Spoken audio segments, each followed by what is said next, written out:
के लिए संविधान सभा में भेजा। उस बंगाल की धरती को मैं नमन करता हूं। इसी बंगाल की धरती से बाबा साहब संविधान सभा में गए और इस देश का नहीं पूरे विश्व का महान ऐसा संविधान बाबा साहब ने भारत को दिया। ऐसे इस बंगाल की धरती को मैं नमन करता हूं। उस समय भी इस देश का मुस्लिम बाबा साहब को संविधान सभा में भेजने के लिए बाबा साहब के पीछे डट कर खड़ा था। और आज भी उस संविधान को बचाने के लिए ये मुस्लिम भाई आज भी खड़ा है। ये देखकर आज मैं सही है बाबा साहब अम्बेडकर जी के परिवार के माध्यम से आप लोगों का शुक्रिया अदा करना चाहता हूं। मैं मोदी जी से, अमित शाह जी से, योगी जी से कहना चाहता हूं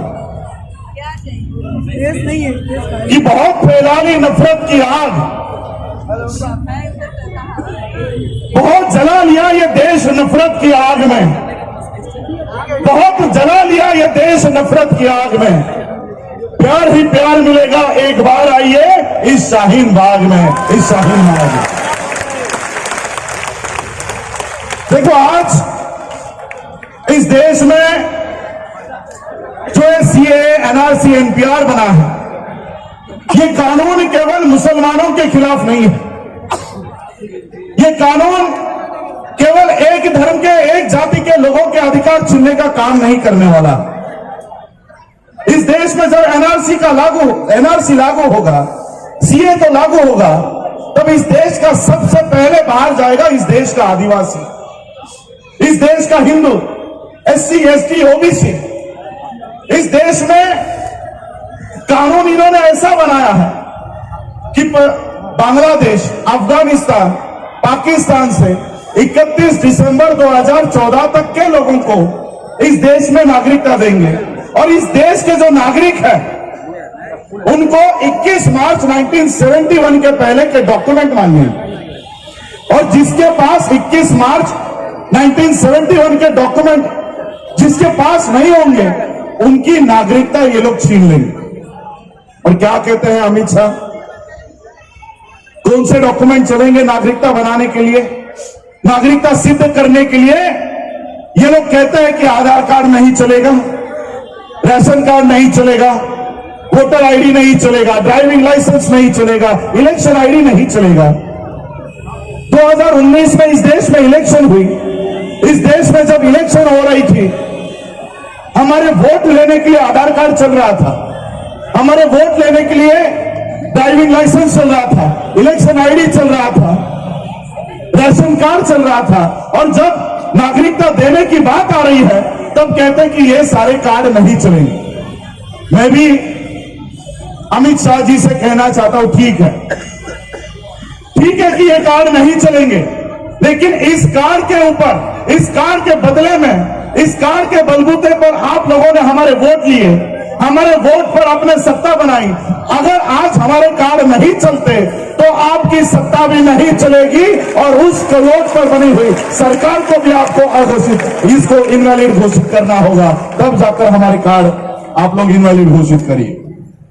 देखो, मैं आप लोगों को बताना चाहता हूं कि सीए, एनआरसी, एनपीआर का भविष्य क्या है। इस सीए के कानून का विरोध करने के लिए हमने खुद पीआईएल सुप्रीम कोर्ट में दायर की। 22 जनवरी 2020 को इसकी पहली सुनवाई हुई। 22 जनवरी को जब सुनवाई हुई कि भारत की ओर से अटॉर्नी जनरल ने कहा कि ऑलरेडी 160 पिटीशंस सीए के विरोध में आई है, अब सीए के विरोध में कोई भी याचिका सुप्रीम कोर्ट नहीं स्वीकारे। सुप्रीम कोर्ट ने अटॉर्नी जनरल को जवाब दिया कि हम ऐसा नहीं कर सकते। अगर देश के लोग सीए के विरोध में पिटीशन दायर करना चाहते हैं तो वो उनका वो संवैधानिक अधिकार है, हम उनके अधिकार को नहीं छीन सकते। ये सुप्रीम कोर्ट के जज ने कहा।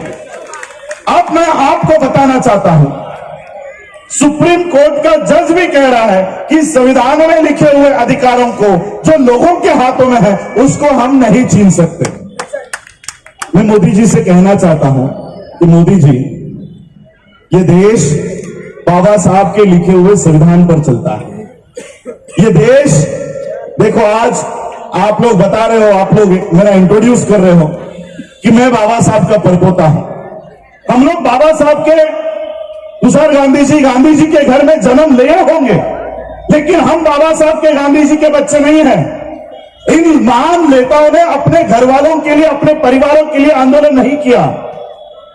गांधी जी का परिवार तुषार गांधी नहीं, बाबा साहब का परिवार ये राजरत्न अंबेडकर नहीं, इन महापुरुषों का परिवार ये मेरे सामने है। ये है बाबा साहब का, गांधी का परिवार।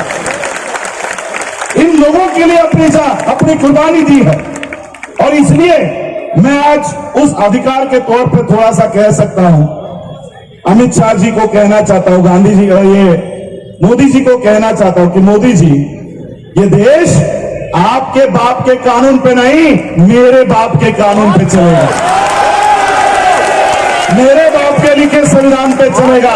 आपके बाप गोलवलकर के संविधान पे नहीं चलेगा, उसके संविधान पर नहीं चलेगा। यह देश उस संवैधानिक माध्यम से ही चलेगा जिसको सुप्रीम कोर्ट भी कह रहा है कि संविधान में अगर नहीं है तो नहीं हो सकता। और इसलिए मैं आप लोगों को ये शाश्वती देना चाहता हूं। अमित शाह कह रहे कि हम 1 इंच पीछे नहीं हटेंगे, 1 इंच पीछे नहीं हटेंगे, ऐसा अमित शाह कह रहे हैं। हम भी कहना चाहते हैं, हम 1 इंच छोड़ो, हम तो 4 कदम और आगे आ गए हैं। पूरा देश आज इस ये एनआरसी और एनपीआर का विरोध कर रहा है, पूरा देश विरोध कर रहा है। और आज मैं आप लोगों को बताना चाहता हूं कि क्यों डर लग रहा है इनको संविधान से, क्यों ये जो लोग हैं संविधान को हटाने के लिए क्यों काम कर रहे हैं।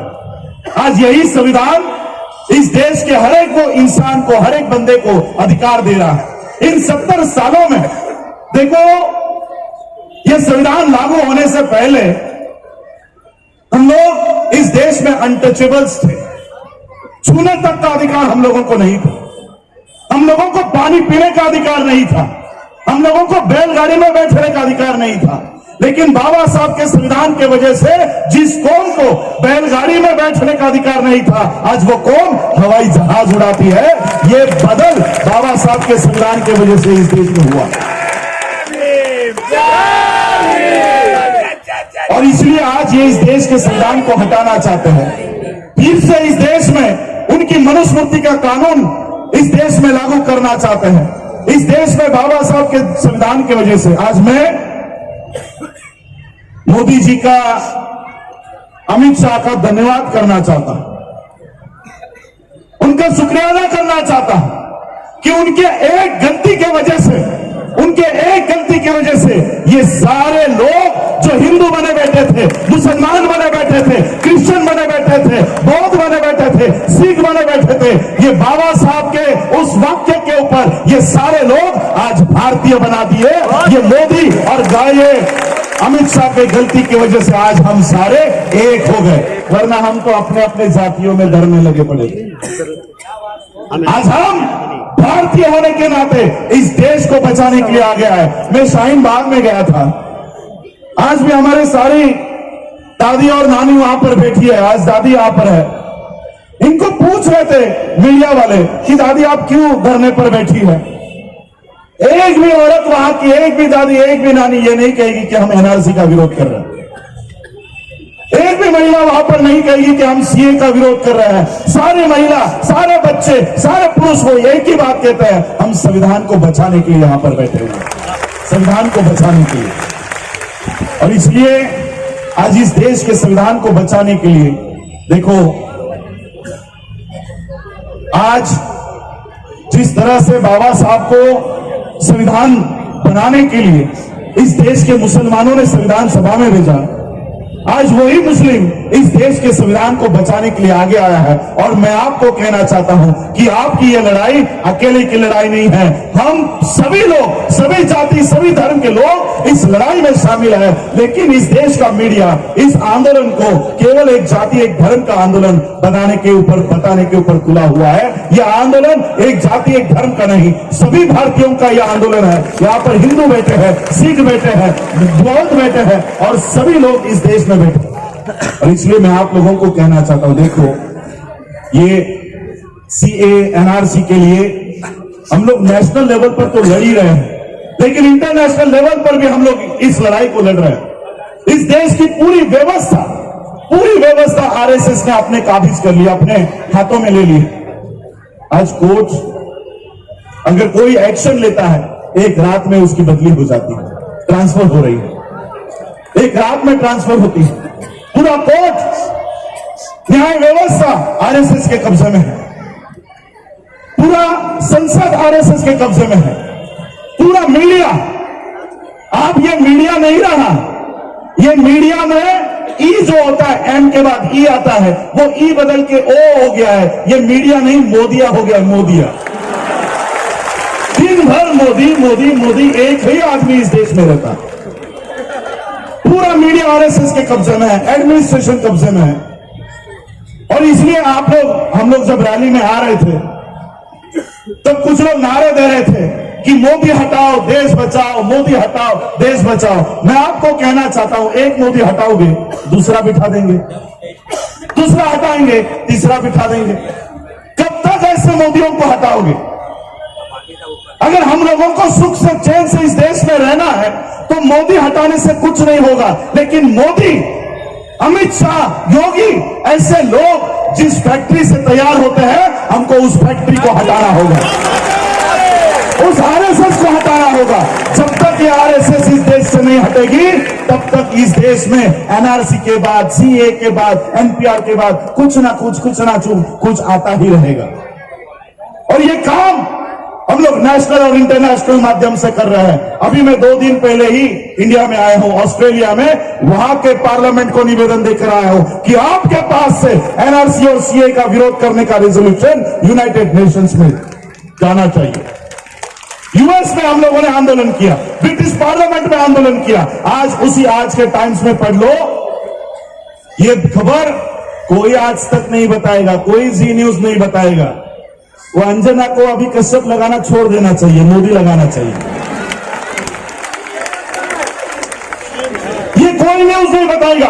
आज के न्यूज़पेपर में यूनाइटेड नेशन ने प्रधानमंत्री को लफड़ा है कि तुम्हारे देश में मुसलमानों के ऊपर ऐसा अन्याय हो रहा है, अत्याचार हो रहा है, और तुम लोग हमारे को झूठी जानकारी दे रहे हो। यूनाइटेड नेशंस ने इस देश के मुसलमानों के पक्ष में बातचीत की, वहां पर हम लोग जाकर यह निवेदन दे रहे हैं।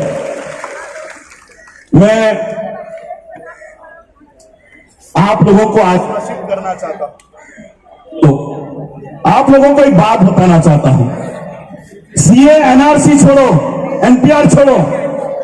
ये लोग कहते हैं, अभी मोदी जी कहते हैं कि हम पीछे नहीं हटने वाले, सीए लागू होकर रहेगा। मैं भी कहना चाहता हूं कि मोदी जी, आप नहीं, मोहन भागवत नहीं, गोलवलकर भी ऊपर से नीचे आ गया तो भी इस देश में सीए लागू नहीं होने देंगे, इस देश में एनआरसी लागू नहीं होने देंगे।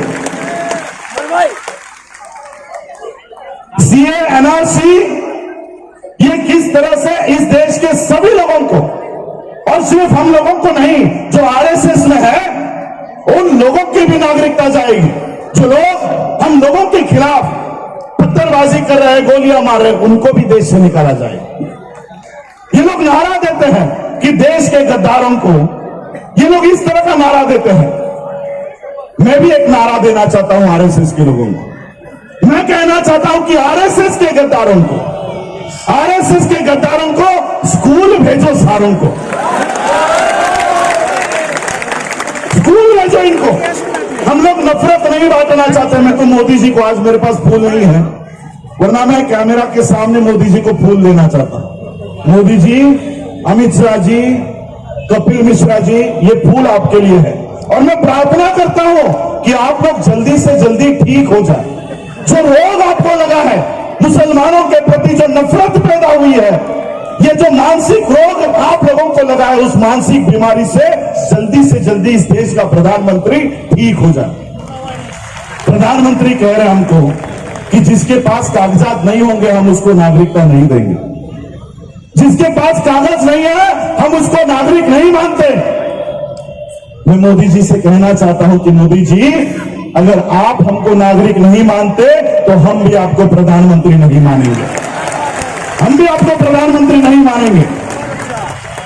ये देश, इस देश की मिट्टी में हमारे पूर्वजों का खून है।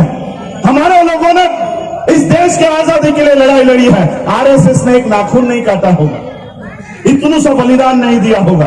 आज भी इस देश का मुसलमान 4 वक्त की नमाज अगर पढ़ता है तो पहले इस धरती को चूमता है, माथा लगाता है। इतना प्यार इस देश का मुसलमान इस देश की मिट्टी पे करता है। और इसलिए क्योंकि हमको भी दादी को सुनना है, समय भी कम है, मैं आप लोगों को यही कहना चाहूंगा कि आज इस देश में जो माहौल है, इस देश में जो माहौल बना पड़ा है, इसमें हम सभी लोगों को एक होकर काम करना है। मुस्लिम हो, बुद्धिस्ट हो, क्रिश्चियन हो, सिख हो। आज मुझे अभिमान होता है कि आज हमारे मुस्लिम महिलाओं के रक्षा के लिए सिख भाई भी आगे आए हैं। और इसी अकाल तख्त से आज हमने मांग की है और अकाल तख्त ने भी हम लोगों की इस मांग को स्वीकार किया है। और अकाल तख्त ने ये जारी किया है कि आरएसएस को बैन करना चाहिए। ये अकाल तख्त ने भी मांग की है। और ये मैं आप सभी लोगों को ये बात कहना चाहता हूं कि आज जैसे हमारे सभी लोगों ने कहा, मैं भी आप लोगों को कहना चाहता हूं कि आज ये शाहीन बाग सिर्फ दिल्ली तक सीमित नहीं होगा, अब पूरा भारत शाहीन बाग होगा। ऐसा आंदोलन ये हम लोग पूरी देश में, पूरा देश में हम लोग खड़ा करेंगे। यही आप लोगों के इस आंदोलन में मैं केवल अकेला नहीं, पूरा अंबेडकर परिवार इस आंदोलन में शामिल है। और बाबा साहब के संविधान को बचाने के लिए हम लोगों को अगर अपनी जान तक देनी पड़े तो बाबा साहब के संविधान को बचाने के लिए हम जान देने के लिए तैयार है। लेकिन आरएसएस और मोदी के सामने हम घुटने टेकने के लिए तैयार नहीं है। अपने अंतिम दम तक हम बाबा साहब के संविधान को बचाएंगे। जय भीम, जय भारत। चीन चलेंगे, अरे भूखमरी से, अरे भूखमरी से, ईवीएम से, अरे भूखमरी से इस देश में लेंगे। अरे चीन के लेंगे, हम ना चीन के लेंगे। अरे क्या नहीं दोगे, हम चीन के लेंगे। अरे चीन के लेंगे आजादी, हम सबके लेंगे आजादी, हम सबकी मांगे भूखमरी से आजादी।